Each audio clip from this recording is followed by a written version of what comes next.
Ku aman karena kau menjaga.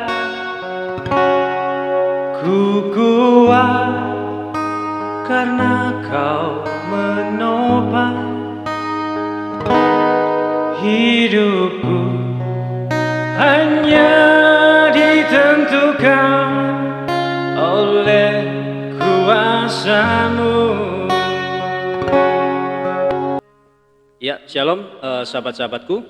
Sama seperti lagu yang baru saja saya nyanyikan, dikatakan tadi bahwa kita itu kuat karena ada Kristus yang menopang kita. Amin. Untuk itu renungan kita pada hari ini saya beri judul Kekuatan dalam Kasih Karunia Kristus. Untuk itu kita baca terlebih dahulu ayat yang mendasari judul renungan kita pada hari ini. Di dalam 2 Timotius 2 ayat yang pertama dikatakan di sana apa? Sebab itu hai anakku, jadilah kuat oleh karena kasih karunia dalam Kristus Yesus. Amin. Sahabat-sahabatku, ayat ini adalah bagian kedua dari surat Rasul Paulus kepada Timotius, di mana Rasul Paulus memberikan nasihat atau dorongan kepada Timotius yang dianggapnya itu sebagai anak rohaninya. Nah, frasa sebab itu hai anakku ini menunjukkan satu kedekatan antara Rasul Paulus dan Timotius. Rasul Paulus menganggap Timotius itu sebagai anaknya dalam iman. Sehingga nasihat ini sifatnya itu sangat personal, sangat person dan penuh kasih. Nah, kemudian yang berikutnya adalah frasa jadilah kuat oleh kasih karunia dalam Kristus Yesus. Nah, di bagian ini yang saya lebih tekankan atau soroti. Nah, ini juga adalah inti dari ayat ini. Rasul Paulus menyadari bahwa tantangan di dalam pelayanan itu sangatlah berat. Dan manusia secara alami itu lemah di dalam menghadapi godaan dan kesulitan. Oleh karena itu, Rasul Paulus tidak meminta Timotius itu untuk mengandalkan kekuatannya sendiri. Melainkan lebih kepada kasih karunia yang ada di dalam Kristus Yesus. Kasih karunia ini adalah satu sumber kekuatan yang tidak terbatas, yang akan memampukan Timotius dan tentunya kita ya sebagai orang percaya itu untuk bertahan dan melanjutkan pelayanan itu dengan setia, terlepas dari tantangan yang dia hadapi. Nah, sekarang coba perhatikan beberapa pandangan ya dari beberapa penafsir Kristen dunia mengenai frasa ini. Ada John Calvin.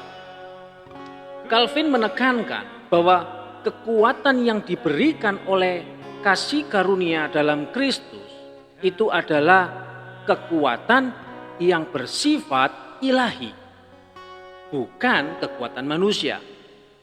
Nah, bagi Calvin, kasih karunia ini bukan hanya mencakup pengampunan dosa, tetapi juga kekuatan untuk hidup kudus dan taat kepada Tuhan.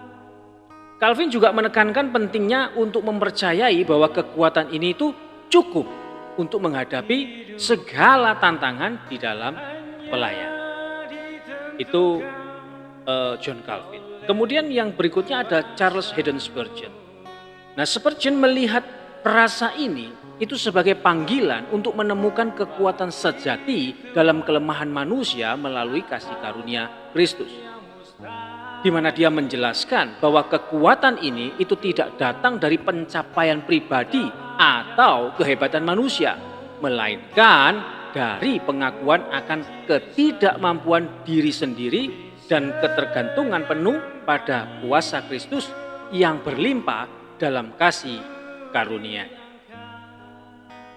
Nah, sekarang bagaimana kita dapat mengandalkan kasih karunia Kristus dalam kehidupan sehari-hari, kemudian membangun hubungan yang kuat dengannya, menjadi sumber dorongan bagi orang lain, dan menghadapi tantangan dengan keyakinan bagaimana?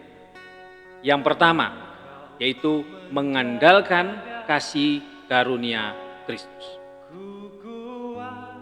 Sahabat-sahabatku, dalam kehidupan sehari-hari, kita itu sering dihadapkan pada situasi-situasi yang sulit, baik dalam pekerjaan, pelayanan, maupun kehidupan pribadi. Nah, ayat ini mengingatkan kita untuk tidak mengandalkan kekuatan kita sendiri, tetapi mencari kekuatan dalam kasih karunia Kristus. Ini berarti apa? Ini berarti kita perlu untuk terus-menerus berdoa dan mencari pertolongan Tuhan, terutama ketika kita merasa lelah atau putus asa.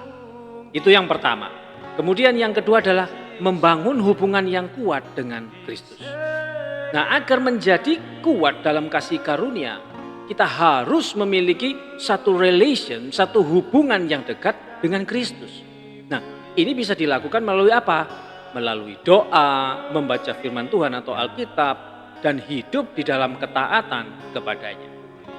Semakin kita dekat dengan Tuhan, semakin kita merasakan kekuatan dan kasih-Nya yang memampukan kita untuk menjalani kehidupan ini. Itu yang kedua.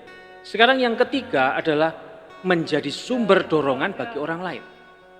Seperti Rasul Paulus yang mendorong Timotius, kita juga dipanggil untuk menguatkan orang lain.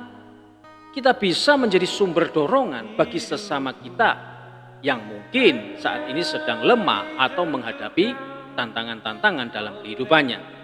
Nah, dengan membagikan kasih karunia Kristus yang telah kita terima, kita bisa membantu orang lain bertumbuh di dalam iman dan juga kekuatan. Jadi seperti itu. Itu yang ketiga. Kemudian yang keempat, menghadapi tantangan itu dengan keyakinan. Ketika kita menghadapi tantangan atau penderitaan, ingatlah bahwa kita tidak sendirian. Tuhan telah menyediakan kasih karunia yang cukup untuk setiap situasi. Ini memberi kita keyakinan untuk terus maju meskipun jalan di depan itu kelihatannya seakan-akan sulit. Ya, jadi kesimpulannya, hidup dalam kekuatan kasih karunia Kristus itu adalah kunci untuk menghadapi segala tantangan dalam kehidupan. Dengan mengandalkan kasih karunia-Nya, kita tidak hanya menemukan kekuatan untuk diri sendiri, tetapi juga mampu membangun hubungan yang kuat dengan Kristus dan menjadi sumber dorongan bagi orang lain. Dalam setiap situasi yang sulit, kasih karunia Kristus itu memberi kita keyakinan untuk maju, mengetahui bahwa kekuatan kita itu berasal dari Dia yang tidak pernah meninggalkan kita. Nah, dengan demikian kita dapat menjalani hidup dengan keberanian dan keteguhan hati, selalu mengandalkan kasih karunia-Nya yang memampukan kita. Amin. Kiranya firman Tuhan dapat dipahami, memberi pencerahan, menambah pengetahuan, menjadi sumber berkat bagi kita semua yang percaya. Yesus memberkati. Shalom. Diangkat dan